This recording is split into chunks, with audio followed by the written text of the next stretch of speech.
নমস্কার বন্ধুরা, আজ আমি থিঙ্ক লাইক এ মঙ্ক বইটি থেকে কিছু পয়েন্ট আলোচনা করব। 1 নম্বর, নিজেকে চিনুন।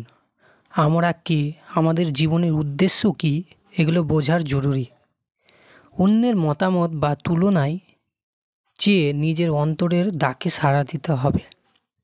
2 নম্বর, নেগেটিভ চিন্তা কমানো। অন্যকে দোষারোপ, ঈর্ষা, রাগ এসব আমাদের মনকে ভারী করে, এগুলো কমাতে হবে। ক্ষমা করতে শিখতে হবে, কৃতজ্ঞতা চর্চা করা, মন হালকা হয়। 3 নম্বর, শৃঙ্খলা ও অভ্যাস।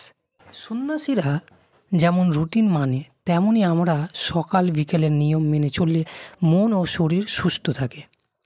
মেডিটেশন বা ধ্যান মনকে স্থির করে। 4 নম্বর, অভ্যন্তরীণ শান্তি, ইনার পিস। বাইরে যত ব্যস্ততাই থাকুক, ভেতরের শান্তি ধরে রাখা গুরুত্বপূর্ণ। শ্বাস নেওয়ার ব্যায়াম, ধ্যান, ডায়েরি লেখা এগুলো কাজে দেয়। সেবা ও দান, সার্ভিস।